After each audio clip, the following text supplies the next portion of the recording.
Welcome everyone, this is मन्नत official YouTube channel. आप सबको पता है बच्चों, पोस्ट स्पेसिफिक सिलेबस है जो एक अलग सिलेबस होता है जिसके अंदर आपके service regulations, academic section, administration वाली चीज़ें पूछी जाती हैं। तो ये जो सिलेबस है सबसे पहले आप लोगों ने जाना आईआईटी एनआईटी के एग्जामिनेशन में, एमसीआरई के एग्जामिनेशन में आपके काम आता है। साथ के साथ करंटली अगर हम रिक्रूटमेंट देखते हैं तो आईसर में सुपरिंटेंडेंट पोस्ट के लिए JOA that is junior office assistant, Eicher assistant registrar, Eicher का प्राइवेट सेक्रेटरी, केवीएस का SSA that is UDC, KVS का ASO that is assistant section officer, सब जगह आपका ये काम आता है। तो आज से मन्नत ऑफिशियल यूट्यूब चैनल पर इससे पहले कभी भी इंटीग्रेटेड कोर्स हमने स्टार्ट नहीं किया। इंटीग्रेटेड कोर्स का मतलब क्या है? बेसिकली हमारे जितने भी मेंबर्स हैं, चाहे वो केवीएस की तैयारी करें, चाहे वो एम्स की करें, आईआईटी की करें, एनआईटी की करें, आईसर की करें, SGPGI की करें, जो आपका अनदर कोई ऐसा एग्जामिनेशन जिसके अंदर आपका पोस्ट स्पेसिफिक सिलेबस पूछा जाता है। ठीक है, यहाँ पे बात करते हैं हम लेवल 2 से लेके लेवल 10 तक। और लेवल 10 होता है आपका असिस्टेंट रजिस्ट्रार तक। ASO आपका लेवल 7 होता है, कहीं पे लेवल नेटर में देखा जाए तो लेवल 5 होता है, कहीं पे लेवल 7 होता है। जैसे कि अभी आपको पता है दिल्ली के अंदर रिक्रूटमेंट आई है, 500 से ज़्यादा पोस्टें हैं ASO की, लेकिन वहाँ पर पोस्ट स्पेसिफिक सिलेबस में हमारा सिलेबस नहीं है।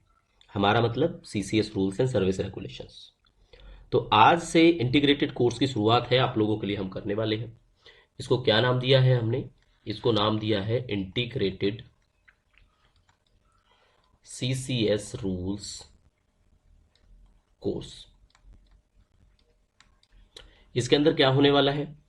इसके अंदर होने वाला है कि ये MCRE अभी 4 हुआ है रिसेंटली, आपका स्किल टेस्ट हो चुका है WO वाले बच्चों का। तो MCRE 5 के नाम से आएगा या MCRE 2026 के नाम से आएगा, ये तो बाद में ही क्लियर होने वाला है। तो जब भी MCRE आएगा उसके लिए ये नया बैच है। जो बच्चे कंटिन्यूसली मैसेज करते हैं कि कब से आप नया कोर्स स्टार्ट कर रहे हो, तो ये नया कोर्स है बच्चों जो हमारा स्टार्ट हो रहा है। ठीक है, तो पोस्ट स्पेसिफिक सिलेबस है, इसकी बात हम कर देते हैं, आपको बता ही दिया है। मोर इन्फॉर्मेशन के लिए व्हाट्सएप नंबर आप नोट करो और उसको सेव करो अपने फ़ोन के अंदर, टेलीफोन के अंदर, मन्नत ऑफिशियल यूट्यूब के नाम से। कभी भी अपने क्वेश्चंस हैं हमें भेजना, डेलिबरेटली कोई डिले नहीं होगा आपके आंसर में, बट कभी कभी काफ़ी टाइम लग जाता है आंसर को देने में। ठीक है, तो उसमें आपने पेशेंस नहीं खोना, अपनी तैयारी करते रहना है और आपके क्वेश्चन का रिप्लाई हम जरूर करेंगे। तो पोस्ट स्पेसिफिक सिलेबस की शुरुआत आज से कर देते हैं। ये केवीएस वाले बच्चों का 27-28 के आसपास एग्जाम है, 20-25 दिन उनके लिए काम आएगा और उनका सिलेबस भी कुछ थोड़ा सा शॉर्ट है। लेकिन आईसर का सिलेबस देखोगे, एम्स का देखोगे तो आप थोड़ा सा वास्ट सिलेबस है, तो ये आपकी क्लासें कंटिन्यू चलेंगी हमारी। तो आज जो पहला टॉपिक रहेगा वो CCS कंडक्ट रूल्स 1964 रहेगा। ठीक है, हर बच्चे की तैयारी से हम बताएंगे, सबके लिए ये क्लास पूरी तरह काम आने वाली है। लेकिन अगर केवल आपने केवीएस,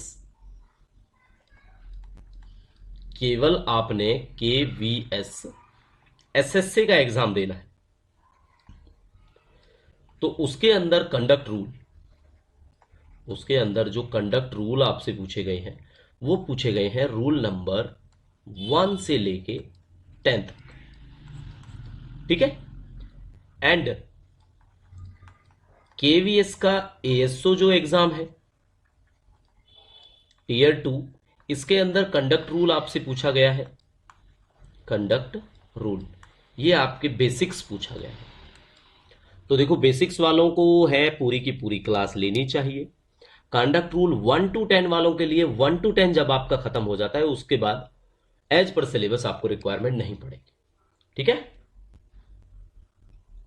तो ये क्लास आप देख रहे हो लेटेस्ट, हमने मन्नत ऑफिशियल के टेलीग्राम चैनल को आप ज्वाइन कर लेना इन्फॉर्मेशन के लिए। वहां पे एक पेज का स्क्रीनशॉट भेजा है, तो पूरा का पूरा जितने आपके रूल्स कवर होते हैं इसके अंदर वो पूरे के पूरे रूल्स हैं। तो सबसे पहले अगर आप नए हो इस फील्ड में तो कंडक्ट रूल के टोटल सीरियल 32 हैं, रूल 25 है। क्योंकि कुछ ऐसे भी है ना, 3A 3B 3C, अब ऐसे तो 3 रहा, उसके बाद 4 आएगा, तो ऐसे तो रूल हैं आपके 25, बट ये सीरियल हो जाएंगे 32। ठीक है, तो टोटल 32 रूल याद रखने बस। तो क्लास शुरू करने से पहले टेलीग्राम पे जाना और central civil services conduct rule 1964 updated के नाम से एक फोटो मिलेगी आपको, जिसमें सीरियल नंबर गिवन है, रूल गिवन है, title of the rule given है। सबसे पहले वो याद करो, ठीक है।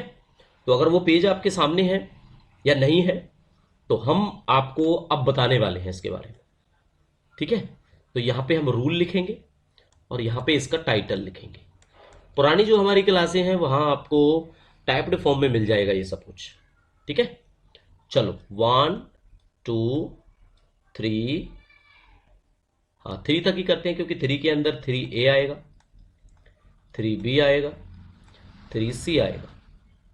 चलो 1 2 3A 3B 3C। 1 में क्या पढ़ेंगे?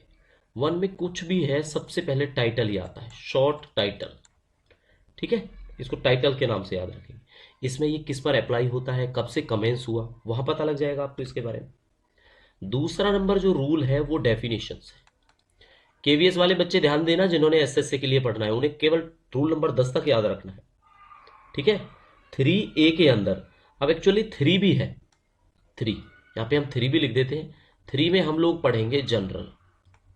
क्या पढ़ेंगे? 3 में हम जनरल पढ़ेंगे। और 3A 3B 3C में हम क्या पढ़ेंगे? ये हम हमेशा आपको बोलते हैं, आज फिर बोल देते हैं चैनल के माध्यम से, रट लेना बच्चों ये, ठीक है।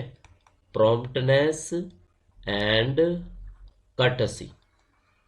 कर्टसी ये होता है कि विनम्रता से आप लोगों ने बातचीत करनी चाहिए, ये वाली बात है अगर आप गवर्नमेंट सर्वेंट है। Observance of government policies, observance of government policies, ठीक है। और 3C के अंदर हम लोग क्या पढ़ देते हैं? Prohibition of sexual harassment. Prohibition, ये बी है और ये एच है। प्रोहिबिशन ऑफ सेक्सुअल हरासमेंट, ठीक है। Sexual harassment of working women. अब बताओ आपको ये रूल याद हुई या नहीं हुई? कितने हैं ये?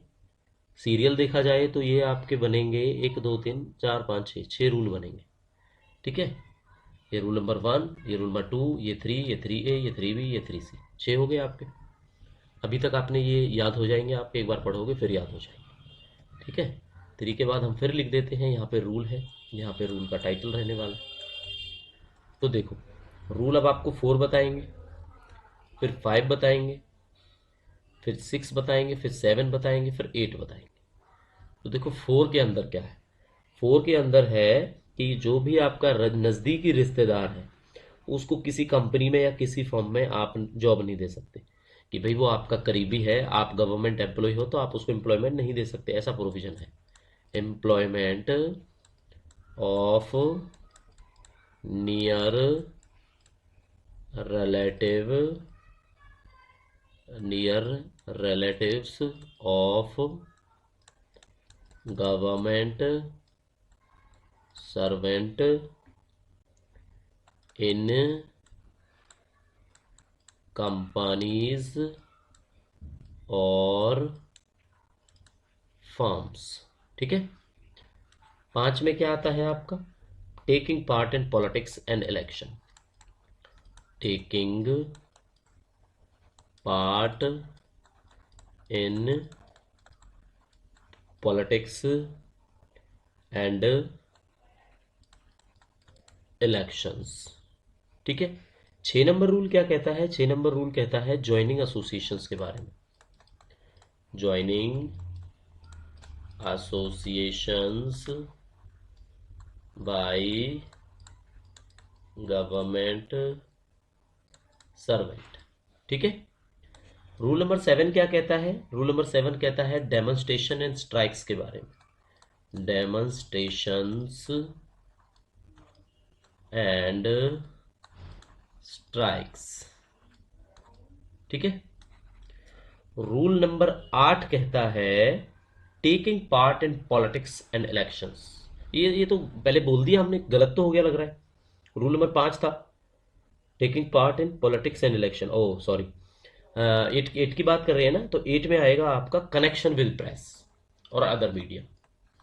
कनेक्शन विद प्रेस और अदर मीडिया। देखो पहले आप टाइटल समझो, चाहे आपके समझ ना आए, पहले टाइटल याद करो। जब आप रूल के बारे में पढ़ोगे तो आपको पता लग जाएगा कि इसका टाइटल ऐसा क्यों है।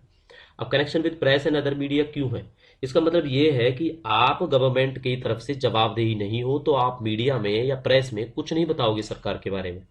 ये रूल है, कंडक्ट रूल है, ये आपको सदाचार शिष्टाचार सिखाता है, नौकरी करने के कानून बताता है। ऐसे ही डेमोन्स्ट्रेशन एंड स्ट्राइक्स है कि भाई आप किसी भी अननेसेसरी डेमोन्स्ट्रेशन या स्ट्राइक में भाग नहीं लोगे।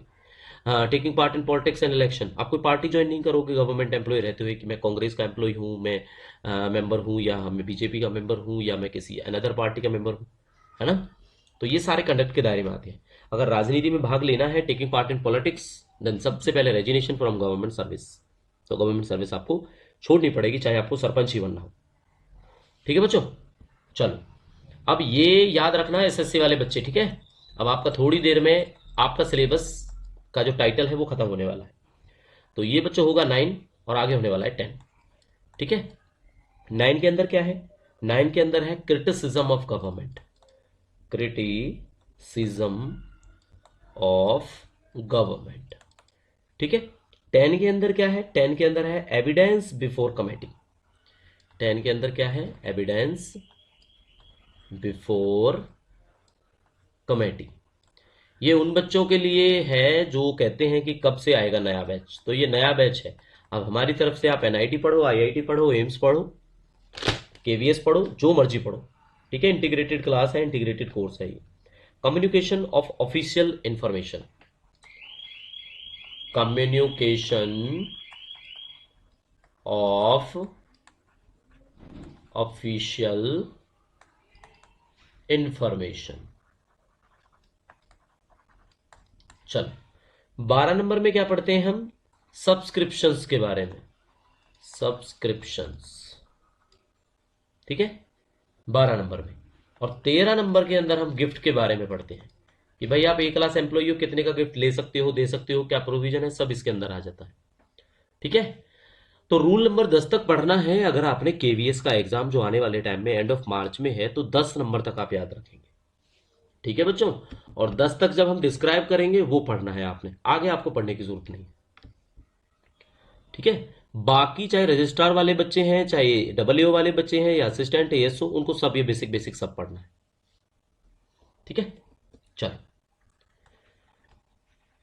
लास्ट में आपको सबसे इंपॉर्टेंट रूल बताएंगे हम इसके बारे में कि इसमें सबसे ज्यादा इंपॉर्टेंट कौन कौन से हैं। तो हम कहां पे पहुंचे, अभी रूल 13 पे पहुंचे। इसके अंदर हम आपको 14 से पहले 13A भी आता है, ये याद रखना, 13A, 13A। ठीक है, चलो इसको रब कर देते हैं, आपको अच्छा सा नहीं लगेगा, 13A आएगा। ठीक है, फिर बच्चों आपका 14 आने वाला है, उसके बाद आपका 15 आएगा, उसके बाद आपका 16 आने वाला है, इससे पहले 15A आएगा। चलो देखो 13A के अंदर हम पढ़ते हैं दहेज के बारे में, डोरी के बारे में। और डोरी को क्या बोला जाता है, प्रोहिबिशन में बोला जाता है, ना दहेज लेना चाहिए ना दहेज देना चाहिए। गवर्नमेंट सर्वेंट के केस में ये सब हिदायत दी जाती है। डोरी के बारे में हो गया। 14 के अंदर हम पढ़ेंगे पब्लिक डेमोन्स्ट्रेशन के बारे में, पब्लिक डेमोन्स्ट्रेशन। ठीक है, पब्लिक डेमोन्स्ट्रेशन के बारे में पढ़ाया जाता है आपको रूल नंबर 14 के अंदर। और पब्लिक डेमोन्स्ट्रेशन किसके लिए करना है, अपने गवर्नमेंट सर्वेंट के लिए करना है, तो ये है इसके अंदर। ठीक है, 15 के अंदर क्या पढ़ते हैं हम, प्राइवेट ट्रेड के बारे में, प्राइवेट एम्प्लॉयमेंट, प्राइवेट ट्रेड और एम्प्लॉयमेंट। ऐसा हो सकता है कभी आप गवर्नमेंट एम्प्लॉय हो और आप सोचो कि प्राइवेट जॉब भी कर लेते हैं साथ के साथ, तो ये पॉसिबल नहीं है। ठीक है, और अगर पॉसिबल कर लिया किसी बच्चे ने, तो फिर कंडक्ट रूल लगेगा। आगे पेनल्टीज के बारे में सीसीएम पढ़ाएंगे, क्या क्या पेनल्टीज लग सकती हैं, रस्टिकेशन भी हो सकता है, जॉब से सस्पेंशन भी हो सकता है, जॉब से बाहर भी निकाल सकते हैं, वट। ठीक है, चलो 15A में आ जाता है सब लेटिंग। सब लेटिंग होता है किराए पे देना। किसको किराए पे देना, गवर्नमेंट के हाउस को। आपको गवर्नमेंट एकोमोडेशन मिला, आपको हाउस अलॉटमेंट हो गया, गवर्नमेंट सर्वेंट हो, आपको फ्लैट मिला या घर मिला, उसको आपने किराए पे दे दिया। ठीक है, तो ये नहीं चलेगा। इसके साथ साथ इसमें वैकेशन के बारे में भी पढ़ाते हैं, vacation of government accommodation. Vacation का मतलब होता है बच्चों जब खाली करना होता है ना मकान, या तो आप रिजाइन करोगे तब खाली करोगे, या आप रिटायर होगे तब खाली करोगे, आप खुद चाहो खाली करोगे, आपका ट्रांसफर हो गया आप तब खाली करोगे, तभी करोगे ना। तो इसके बारे में ये रूल पढ़ाया जाता है।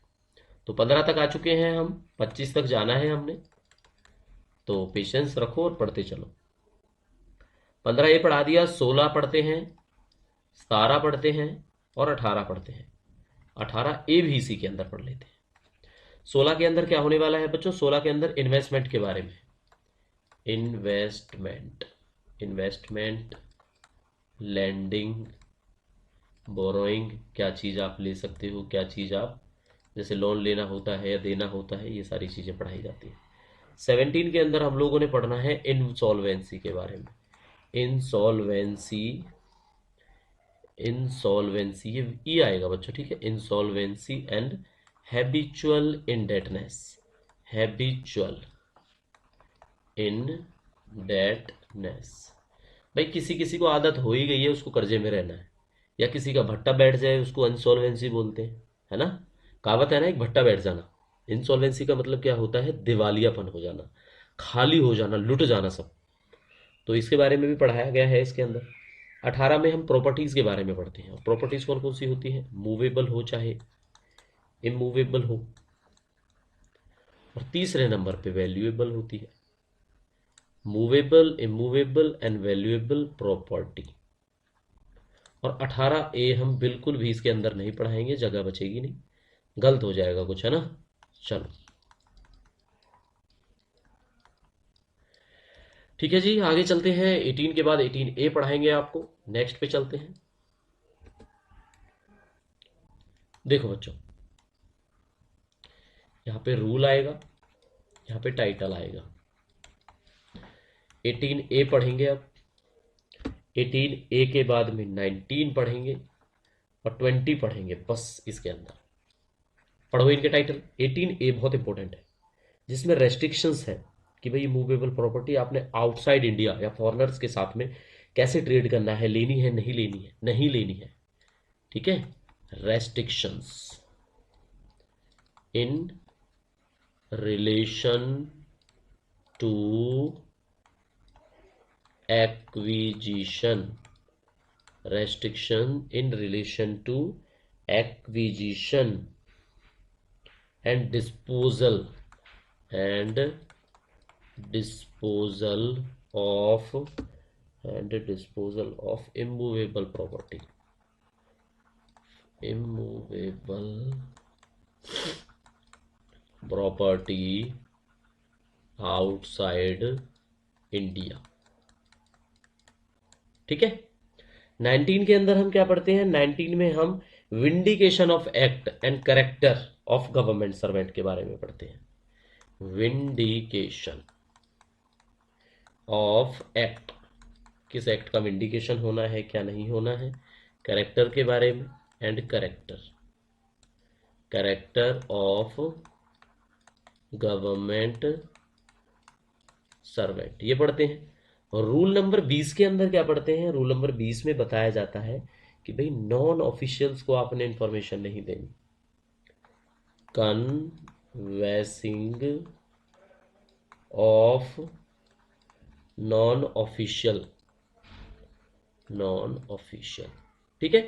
तो 20 तक हो गया आपका, और बहुत ही जल्दी हम खत्म करने वाले हैं सारे के सारे रूल्स एंड सारे के सारे टाइटल्स। वीडियो अच्छी लग रही है आपको तो आप लाइक कर सकते हैं। पुराने मेंबर्स को ऑलरेडी पता है manner of teaching and way of talking, जो भी हमारा है, जो भी हमारे चैनल के माध्यम से हम आपसे बातचीत करते हैं, या जो भी मेथड है पढ़ाने का।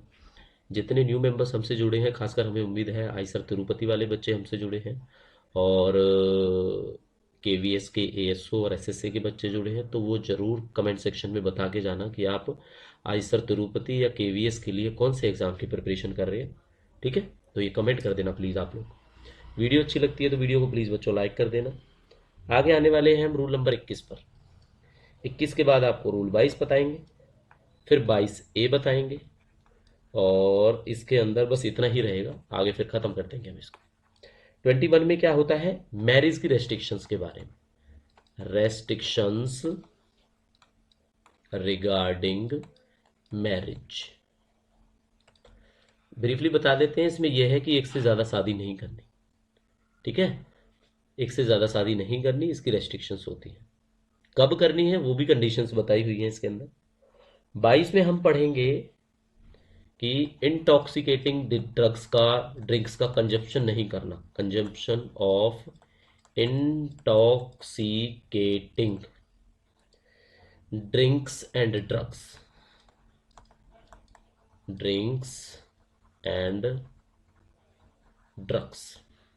22 के अंदर पढ़ते हैं prohibition regarding employment of children below 14 years of age. ठीक है, 22 हो चुके हैं, 22A हो चुका है। ए वाले आपने जरूर याद रखने हैं, कहां कहां पर हमने ए बताया आपको। ठीक है, चलो यहां पे रूल आ जाता है, यहां पे टाइटल आ जाएगा। 23 में क्या पढ़ते हैं, 23 के अंदर हम पढ़ते हैं इंटरप्रिटेशन के बारे में। इंटरप्रिटेशन ये ज्यादा इंपॉर्टेंट नहीं है ये रूल्स, बट आपको पता होने चाहिए किसके अंदर है। ये थोड़ा फिर भी अच्छा है, डेलीगेशन ऑफ पावर्स, कि किसको क्या पावर्स दी जाती हैं उसको डेलीगेट बोलते हैं, यानी डेलीगेशन बोलते हैं उसको। लास्ट में कब कौन से रूल को रिपील किया जा सकता है, कौन से रूल को सेव किया जा सकता है, इसके बारे में आपको पता लगता है। 25 रूल पढ़ लिए आपने, टोटल सीरियल 32 हैं ये। 25 रूल में कितने सीरियल हैं, टोटल 32 हैं। अब हम आपको, अब अपना आप नोट कर लेना, कॉपी पेन में नोट करो या कहीं पे आप मार्क करना चाहते हो वहां पे मार्क करो। अब हम कलर चेंज करेंगे इसका, ठीक है, मार्कर का कलर चेंज करेंगे और कलर कर लेते हैं इस पे रेड, ताकि याद रहे। ठीक है, कौन कौन से रूल हैं जो ज्यादा जरूरी हैं आपको पढ़ने, कौन कौन से आपने याद रखने हैं, 3A 3B 3C। ठीक है, 3 रूल ये याद रखने हैं, सबसे इंपॉर्टेंट है जो आपने। फिर आ जाएगा रूल 5, रूल 6, रूल 7। ठीक है, इसके बाद हम बात कर लेते हैं 9 के बाद हम बात कर लेते हैं 13 के बारे में। ए कहाँ पे करें 13 को, यहाँ पे कर देते हैं। 13 हो गया, 13A मोस्ट इंपॉर्टेंट रहेगा, 15 रहेगा, 15A मोस्ट इंपॉर्टेंट रहेगा। इसके बाद आपका आ जाएगा 18 में। ठीक है, 18 से पहले 17 को भी नोट कर लेना, ये भी हैबिचुअल इंडेटनेस का भी पेपर में आया हुआ है। 18A बहुत ज़्यादा इंपॉर्टेंट है। ठीक है, इसके बाद 21 आ जाएगा, 22 आ जाएगा, 22A आ जाएगा। 14 साल से बच्चे की उम्र के बच्चों को नौकरी देना जो है प्रोहिबिटेड है, ये वाली चीज़। और लास्ट में 24 आ जाएगा। तो जितने अंडरलाइन किए ये बिल्कुल आप याद कर लेना। ठीक है, और एसएससी वाले बच्चे जितने भी केवीएस के हैं उनके रूल हैं ही 10, तो हम आपको बिल्कुल सजेस्ट नहीं करेंगे कि आप 10 के 10 मत पढ़ो, आप 10 के 10 याद रखो। बट जो हमने मार्क कराए हैं रेड कलर से वो डेफिनेटली आप लोगों ने याद रखने हैं। ठीक है, तो ये है बच्चों आपकी फर्स्ट क्लास। ठीक है, first class that is integrated. Integrated किसके लिए इंटीग्रेटेड है, for AIIMS, IIT, NIT, Eicher, और बताइए और कौन सा इंस्टीट्यूट है आपका, KVS, NVS, SGPGIMS and any other. Level 2 से लेके लेवल 10 तक की पोस्टों के लिए ये काम आता है आपका, डिपार्टमेंटल एग्जामिनेशंस में आपके काम आता है। अब CCS रूल की जो नेक्स्ट क्लास आपकी होगी उसके अंदर पूरा का पूरा CCS रूल्स हम फिनिश करेंगे, और पूरा CCS रूल फिनिश होने के बाद तैयारी मॉक के जरिए आप लोग कर सकते हैं, वीडियो भी देख सकते हैं। उसके लिए व्हाट्सएप पे आप हमसे जुड़िए, और आपके जो क्वेरीज हैं, कोर्स है बड़ा रीजनेबल है, 6 मंथ में अगर आप उसको ज्वाइन करते हो तो मंथली आप देखोगे आपको मंथली 150 से ज़्यादा का नहीं होगा, वो 150 के आसपास आपको मंथली पे करने पड़ेंगे। और 6 मंथ की वैलिडिटी के साथ में, चाहे आप आईआईटी का एग्ज़ाम दो, एनआईटी का दो, एम्स का दो, आईसर का दो, केवीएस का दो, एनवीएस का दो। हमारे पास काफ़ी ऐसे बच्चे हैं जिन्होंने एनआईटी जालंधर का सुपरिंटेंडेंट का पेपर दिया है, अब वो आईसर का सुपरिंटेंडेंट का पेपर देंगे। एम्स सीआरई 4 का उन्होंने पेपर दिया हुआ है, आज की डेट में उन्होंने नेटर चंडीगढ़ का पेपर दिया हुआ है। ठीक है, चलो। तो बाकी कोई आपकी क्वेरी है, आप क्वेरी हमें बता सकते हैं, अपनी क्वेरी पुट कर सकते हैं। कोर्स को ज्वाइन करने के लिए बेसिकली आपने व्हाट्सएप पे अपनी जो क्वेरी है वो रेज करनी है और उसका जवाब हम बहुत जल्दी आपको दे देंगे। ठीक है, इसकी जो ऑफिशियल पीडीएफ है, सीसीएस कंडक्ट टूल की अपडेटेड पीडीएफ है, वो फ्रीली आपको हमारे चैनल के अंदर मिल जाएगी। आज हम शेयर कर देंगे इस क्लास के बाद में। ठीक है, माना तो ऑफिशियल यूट्यूब चैनल जो टेलीग्राम चैनल है आपका, उसमें मिल जाएगी आपको। हमारे पेड मेंबर्स वाले ग्रुप के अंदर भी आज हम दोबारा शेयर कर देंगे, उसके अंदर मिल जाएगी। और आगे आने वाली क्लास से पहले अगर आप खुद से पढ़ सकते हो तो वेल एंड बेटर है। ठीक है, क्योंकि उसके बाद आपको पढ़ने में ज़्यादा मजा आने वाला है। नहीं पढ़ते हैं, कोई डाउट है, समझ नहीं आता है, तो बेफिक्र होकर हमारी क्लास आप ज्वाइन करिए। फर्दर नेक्स्ट क्लास कब आएगी कब नहीं आएगी ये हम आपको नहीं बता सकते, बट आपके पर्सनल ओपिनियन, पर्सनल कमेंट्स पे, आपके एक्सपीरियंस पे डिपेंड करता है। तो ज़्यादा से ज़्यादा कमेंट करें, बहुत जल्दी हम नेक्स्ट क्लास के साथ आपके साथ अवेलेबल होंगे। तब तक के लिए आप लोग पढ़ते रहिए। Thank you and see you soon.